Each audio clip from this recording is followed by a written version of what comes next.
오늘 주신 하나님 말씀은 창세기 49장 1절 말씀부터 15절까지 말씀입니다. 구약성경 창세기 49장 1절부터 15절까지 저와 여러분이 한 절씩 교독하겠습니다. 야곱이 그 아들들을 불러 이르되 너희는 모이라. 너희가 후일에 당할 일을 내가 너희에게 이르리라.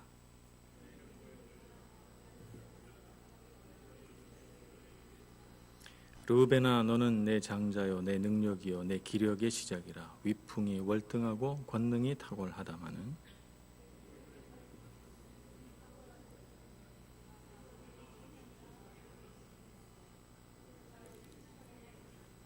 시므온과 레위는 형제요 그들의 칼은 폭력의 도구로다.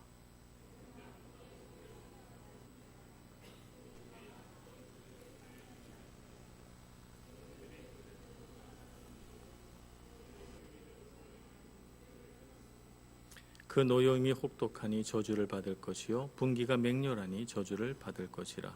내가 그들을 야곱 중에서 나누며 이스라엘 중에서 흩으리로다.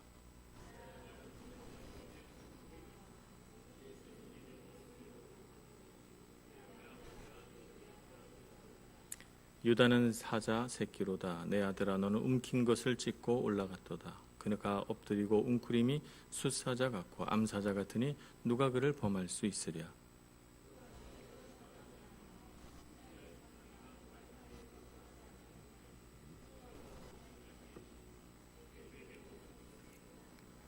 그의 나귀를 포도나무에 매며 그의 암나귀 새끼를 아름다운 포도나무에 맬 것이며 또 그 옷을 포도주에 빨며 그의 복장을 포도즙에 빨리로다.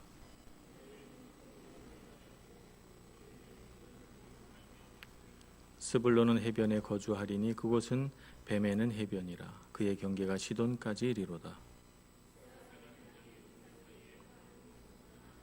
다 같이 그는 쉴 곳을 보고 좋게 여기며 토지를 보고 아름답게 여기고 어깨를 내려 짐을 메고 앞제 아래에서 섬기리로다.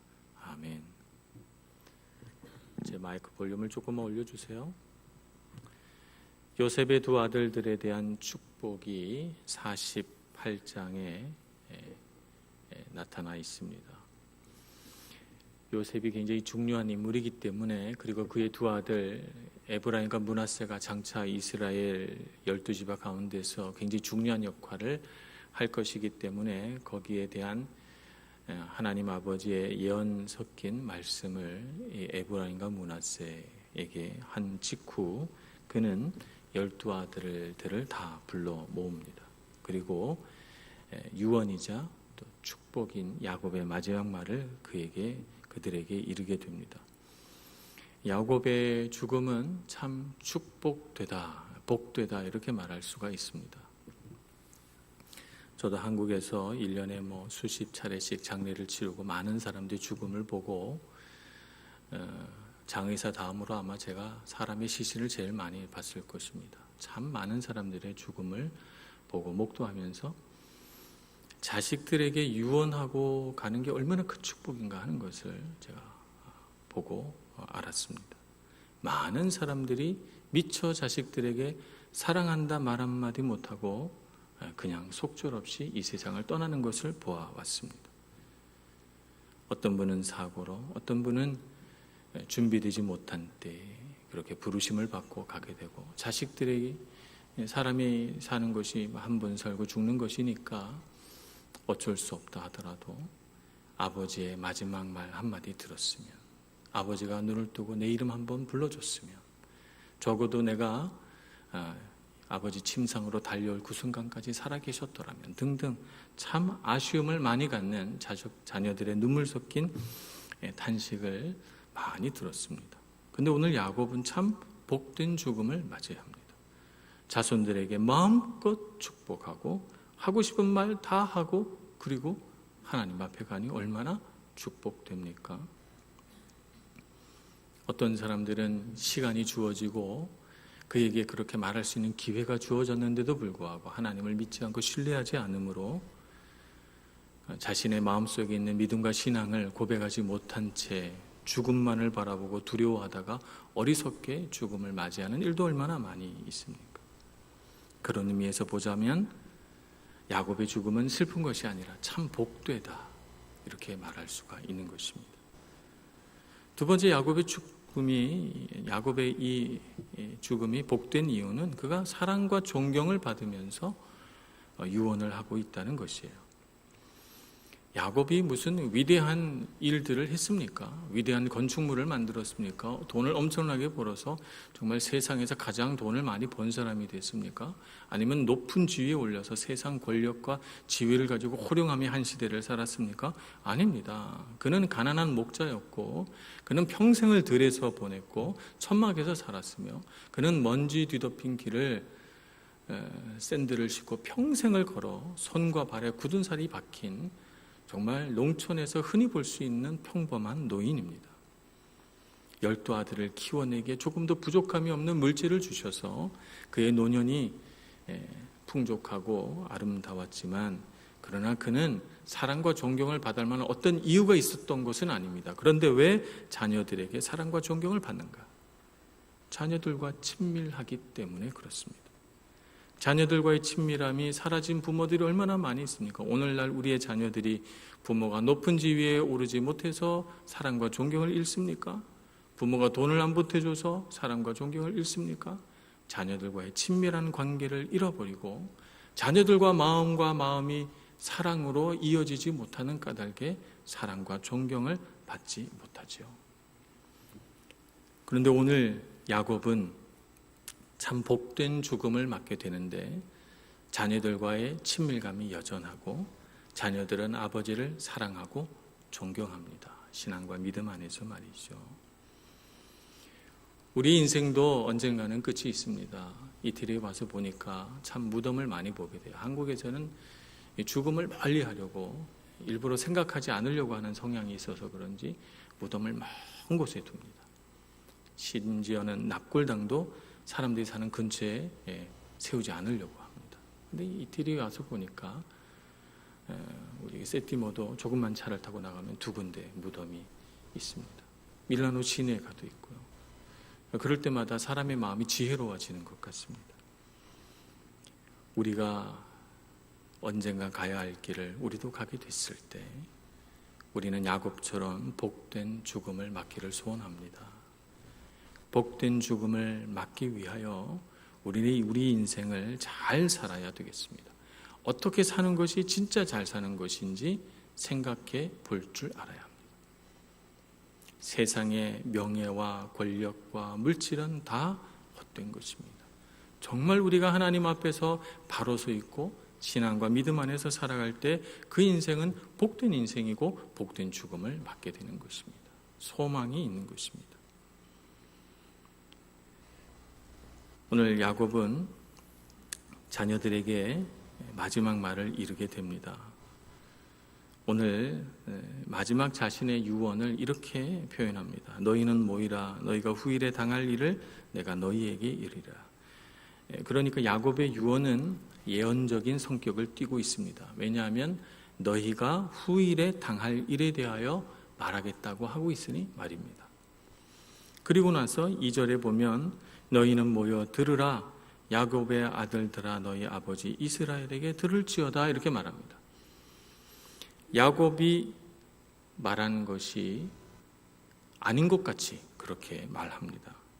2절 처음에 너희는 모여 들으라 라고 하는 말을 우리가 듣지 못했다면 누가 다른 사람이 야곱 대신 사회를 보고 있나, 이렇게 말하는 것 같은 느낌입니다. 왜냐하면 자신의 아들들을 야곱의 아들들아, 자신의 이름을 넣어서 부르고 자신의 유언, 곧 예언적 유언의 내용들을 이렇게 표현하기 때문에 그렇습니다. 너희 아버지 이스라엘에게 들을지어다, 이렇게 말하기 때문이죠.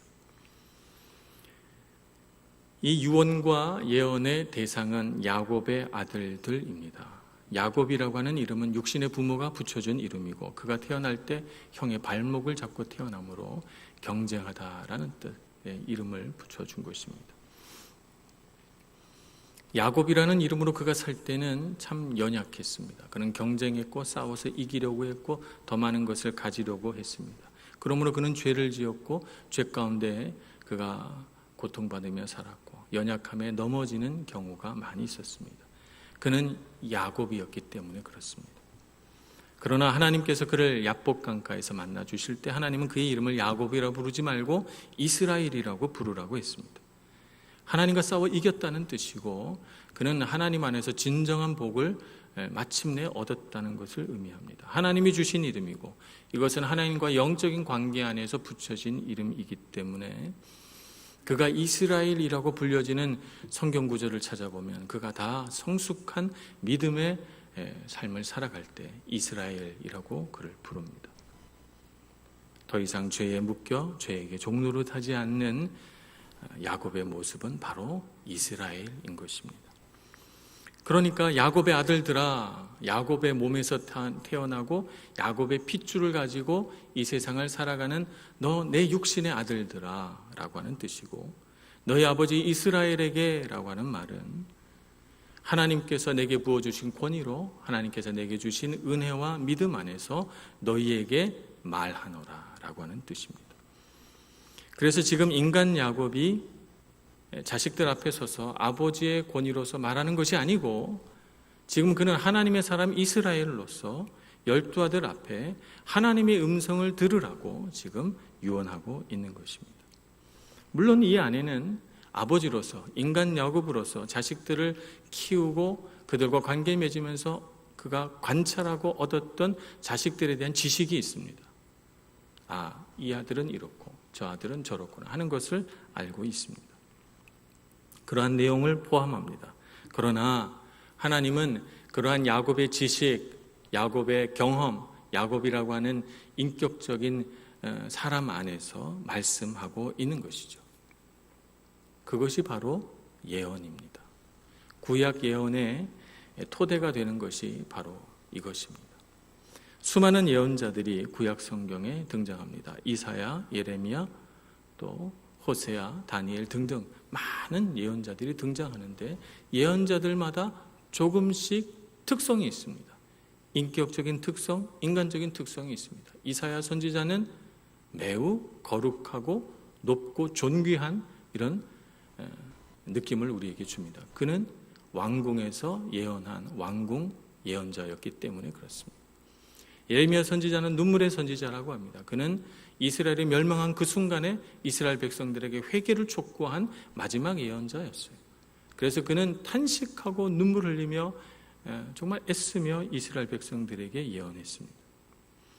호세아 선지자는 참 순종을 잘하고 사랑이 많은 선지자였죠. 그래서 하나님은 그의 인격과 그의 성품을 사용해서 하나님의 사랑을 보여주십니다. 그래서 고멜이라고 하는 정말 창녀와 같은 여인을 아내로 맞아서 이스라엘 백성에게 하나님의 사랑을 보여주라고 합니다.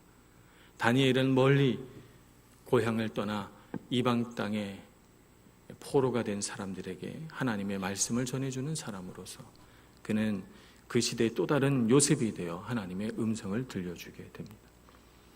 모든 예언자들의 예언은 다 예언자들의 인격적인 특성, 그들의 요소를 포함하고 있습니다. 그러나 우리가 그들의 예언을 하나님의 말씀이라고 하는 까닭은 그들의 인격적 특성을 우리가 보지 않고 그들의 인격적 특성 안에 하나님께서 나눌 수 없는 어떤 놀라운 융합성을 가지고 하나님의 말씀을 선포하기 때문에 그렇습니다. 그래서 하나님은 하나님께서 주신 그 인간적인 성품과 그들의 어떤 기질을 이용해서 하나님의 말씀을 우리에게 들려주시고 그래서 우리는 더 생생하게 정말 마침 우리 곁에서 말씀하시는 것 같은 하나님의 음성을 듣게 되는 것이죠. 오늘 야곱의 유언도 그와 같은 예언의 말씀으로 받아들여야 합니다. 아, 야곱은 이렇게 생각했구나. 야곱의 말이지라고 생각할 것이 아니라 하나님께서 야곱을 이스라엘로 만들어 이스라엘 안에서 말씀하시고 있다는 사실을 알고 이 말씀 안에 담겨진 하나님의 뜻을 분별하고 그럼으로써 하나님의 뜻에 순종할 수 있는 저와 여러분 되기를 간절히 소원합니다.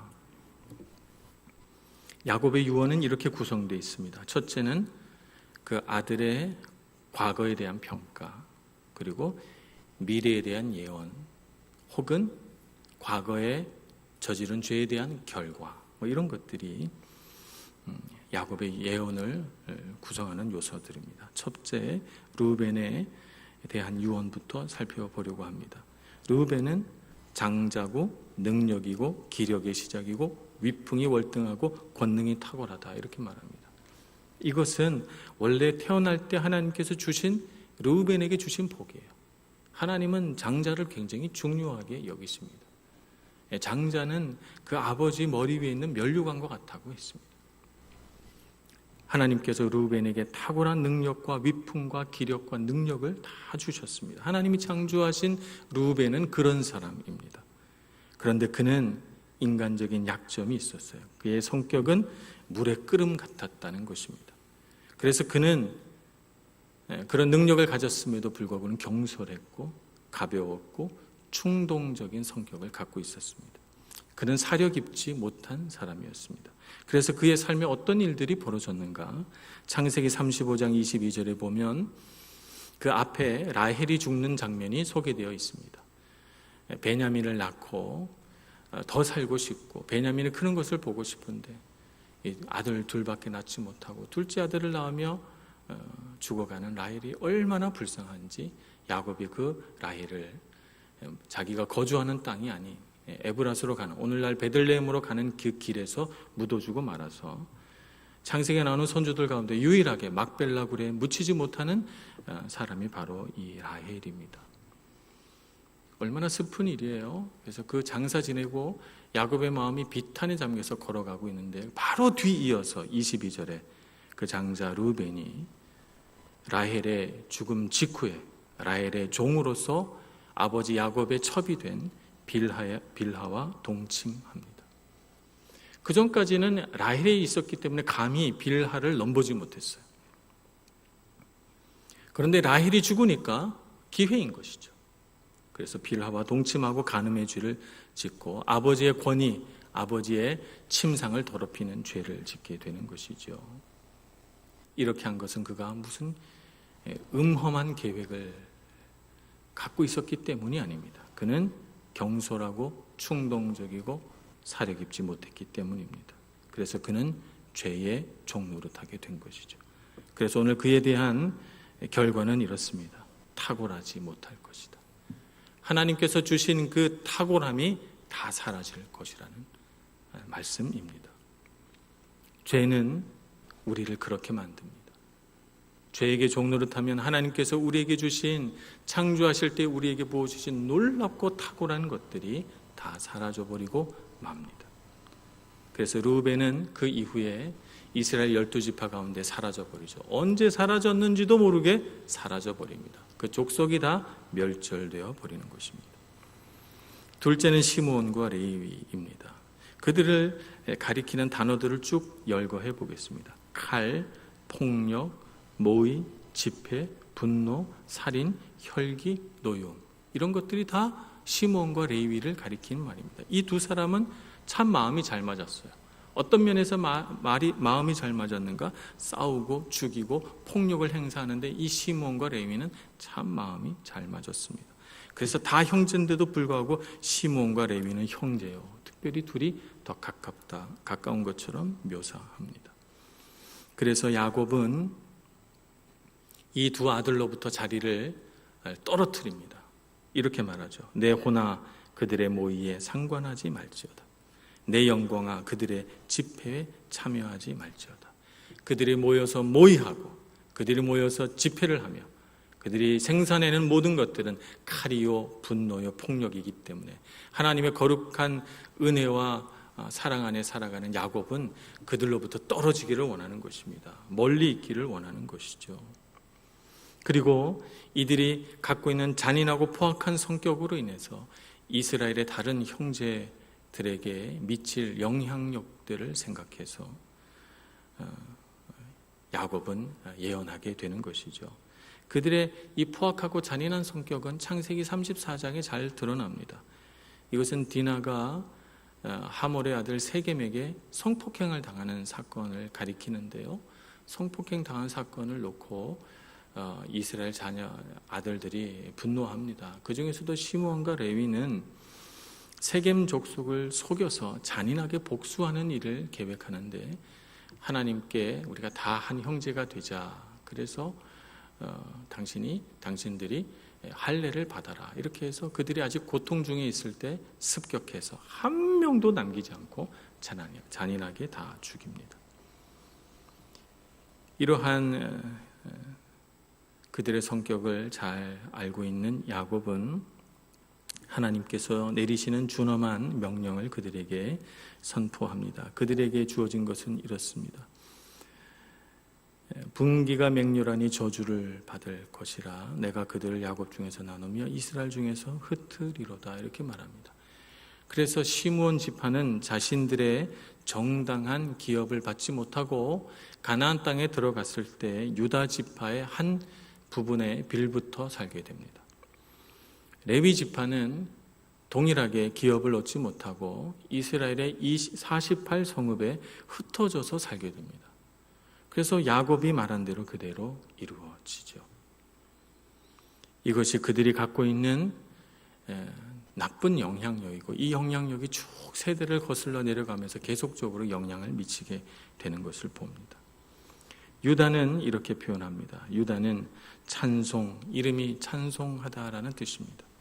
찬송을 받을 것이고 원수의 목을 잡을 것이라고 했으니 승리하는 삶을 살 것이고 야곱의 아들들이 절한다고 했으니까 형제들 중에서 리더가 될 것이고 리더십을 발휘할 것이라고 예언합니다. 그는 물론 오늘 요셉을 만나고 또 베냐민을 보호하는 데 있어서 또 야곱을 설득하는 데 있어서 자기 희생적인 리더십을 보여주고 그래서 형제들에게 존중을 받고 과연 리더가 된 모습입니다. 그는 사자와 같은 용맹함이 있고 포도나무와 같은 풍요로움과 존귀함을 얻게 될 것이라고 말합니다. 포도나무에 옷을 빨았다고 했으니 그 옷은 붉은 옷입니다. 당시에 자주 빛나는 옷은 귀족들과 왕가에서만 입었으니까 그 붉은 옷과 그가 손에 쥐고 있는 규와 또 통치자의 지팡이는 그의 가문이 왕족의 가문이 될 것임을 상징하고 있는 것입니다. 그러면 언제 그가 왕족이 되고 왕가가 될 것인가? 실로가 이르기까지라고 표현되어 있습니다. 실로가 오시기까지. 사무엘상에 보면 선지자 사무엘이 등장해서 하나님의 언약궤를 실로에 모시고 오게 됩니다. 그리고 그때 한 젊은이에게 기름을 붓고 왕을 세우는데 그 젊은이가 다윗이죠. 그래서 오늘 이 말씀은 다윗의 왕가가 세워지고 이후로 그 전까지 다윗이 왕이 되기 전까지는 이스라엘 12지파의 리더십을 발휘하는 지파는 요셉의 둘째 아들인 에브라임이 리더십을 발휘해서 에브라임 지파가 가장 큰 지파였는데 이후에는 유다 지파가 가장 큰 지파가 되고 리더십을 갖게 될 것이다. 이렇게 예언하고 있는 것입니다. 그러나 그 말씀 뒤에 이런 말씀이 붙여집니다. 그에게 모든 백성이 복종하리로다. 열방의 모든 백성들이 복종하게 된다는 이 말씀은 다윗의 자손에서 태어날 예수 그리스도께서 이 땅을 다스리게 될 것이고 그로 인하여 이스라엘 민족뿐만 아니라 온 세상의 모든 백성들이 다 순종하며 따르게 될 하나님의 나라를 그가 보여주고 있는 것입니다. 그래서 유다는 하나님께 이와 같이 큰 은혜를 얻게 됩니다. 스불론은 해변에 살게 될 것이다. 이렇게 말합니다. 실제로 해변에 살지는 않았다고 합니다. 그러나 해변에 이르는 통행로를 그들이 장악함으로써 중개무역에 굉장히 탁월한 능력을 보였다고 합니다. 그리고 마지막으로 이사갈입니다. 이사갈은 평가할 때 이렇게 평가합니다. 이사갈은 양의 우리 사이에 꿇어앉은 건장한 나귀다 이렇게 말했습니다. 건장한 나귀, 주인에게는 참 쓸모있는 짐승입니다. 힘이 세니까 무거운 진마차를 끌게 할 수도 있고 또 멀리까지 가는데 사람이 얼마든지 타고 갈 수 있는 좋은 유용한 짐승입니다. 그런데 이 짐승이 양의 우리 사이에 꿇어앉아 있으니 이 고집센 나귀를 어떻게 일으키겠습니까? 어떻게 일을 시키겠습니까? 또 15절에 보면 그는 쉴 곳을 보고 좋게 여기며 토지를 보고 아름답게 여겨서 일해야 되는 나귀가 쉴 곳만 생기면 좋아라 하고 거기서 떠날 생각을 안 하니 어찌 이 나귀를 유용하게 부릴 수가 있겠습니까? 그래서 주인이 포기한 나귀, 이 나귀를 어떻게 하는가? 악한 사람이 와서 어깨를 구부려 짐을 억지로 매게 하고 그리고 압제 가운데 살게 한다는 것입니다. 이것은 이사갈이 갖고 있는 게으름이라고 하는 죄를 은연중에 나타내고 있는 것입니다. 하나님 앞에서 부지런하지 못하고 하나님 앞에서 게으른 사람은 결국 쉴 만한 곳만 탐하다가 이렇게 다른 사람에게 억지로 이용당하는 결과를 갖게 된다는 것이죠. 이렇게 6 아들에 대한 야곱의 유언을 들었습니다.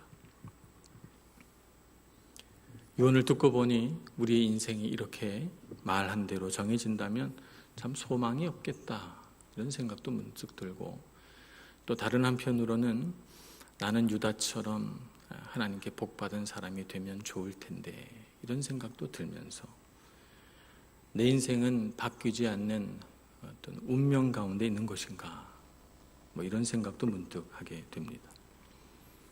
운명론이라고 하는 것은 죄로 인해서 만들어진 것이 운명론입니다. 죄는 우리를 묶고자 합니다. 우리를 묶어서 자신들이 원하는 삶을 살아가게 하려고 하죠. 그래서 죄는 우리의 자유의지를 박탈합니다. 그래서 죄를 짓는 모든 사람들의 공통점은 뭐냐 하면 자기가 원하지 않으면서 원하지 않는 일을 한다는 거예요.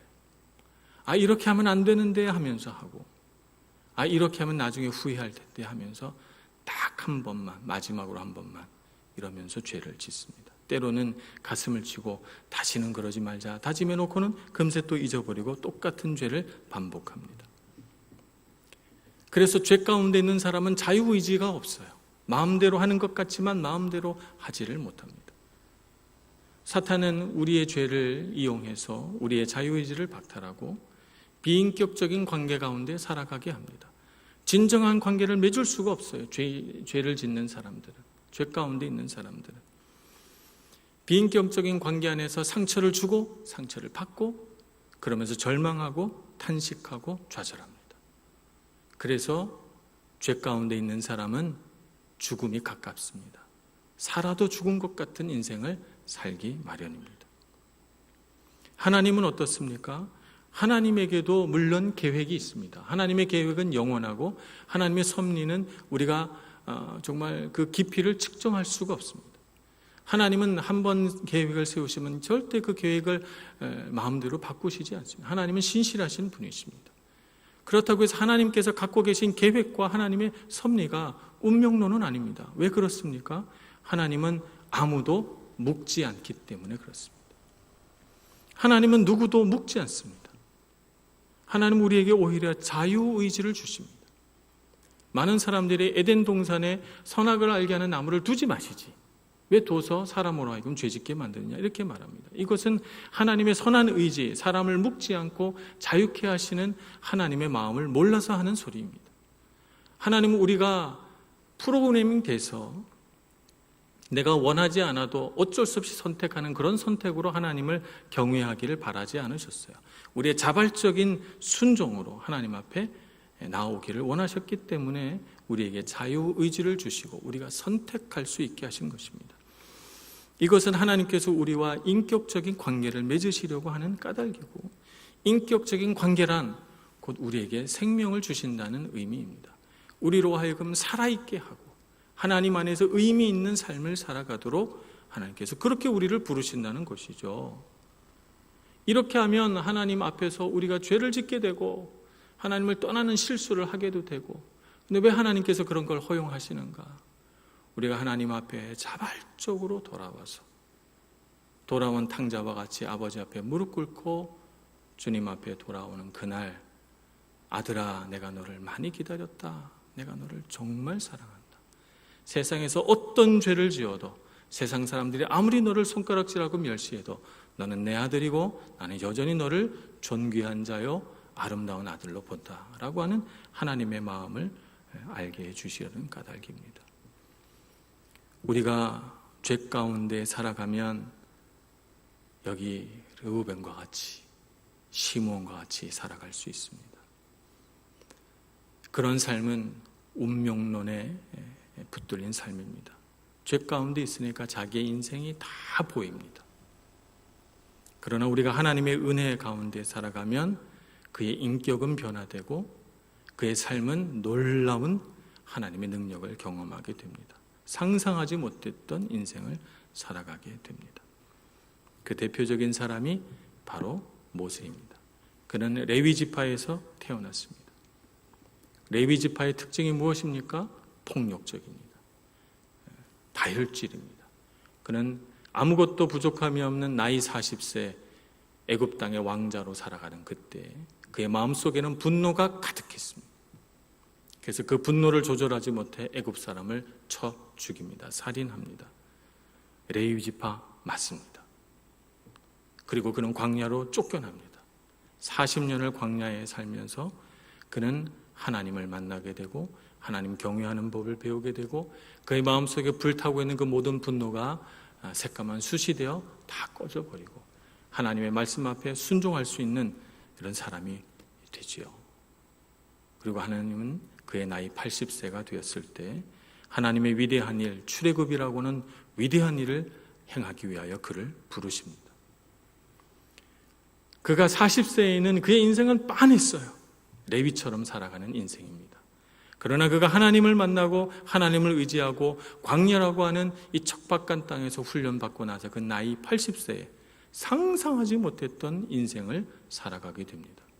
복된 인생이었습니다. 그의 80년의 인생보다 그 이후에 살아갈 40년의 인생이 훨씬 더 멋지고 놀라운 인생이었습니다. 오늘 우리도 모세와 같은 사람이 될 줄로 믿습니다. 우리 인생에는 대대로 내려져 오는 세대를 타고 흘러내려오는 죄들이 있습니다. 우리는 그것을 끊어내야 할 책임이 있고 우리는 모세처럼 하나님 앞에서 새로운 사람이 되어야 할 사명이 있습니다. 그러므로 죄에 묶여서 자신의 인생은 이렇게 될 거야 자기 스스로를 저주하며 살아가지 말고 하나님께서 내 인생에 마련해 놓으신 복이 얼마나 클까 기대하고 소망하면서 살아가는 저와 여러분이 되기를 소원합니다. 지금까지 살아온 대로 익숙하게 살지 마시고 하나님 말씀 안에서 새로운 인생을 꿈꾸시는 저와 여러분 되기를 간절히 소원합니다. 기도하겠습니다. 하나님, 우리에게 마련해 놓으신 하나님의 뜻은 오묘하며 아름다우며 하나님께서 우리에게 대하여 세우신 주님의 뜻은 참으로 깊으신 것을 깨닫습니다. 우리를 향하신 하나님의 그 은혜와 사랑과 계획을 알아서 우리가 주님 앞에 먼저 무릎 꿇고 주님 뜻에 순종하며 살아가는 사람 되게 하여 주옵소서. 절대 죄에게 종노릇하지 않게 해주시고 주님 앞에 순종하는 법, 주님의 말씀을 뒤따르는 법을 우리에게 가르쳐 주옵소서. 예수님의 이름으로 기도합니다. 아멘.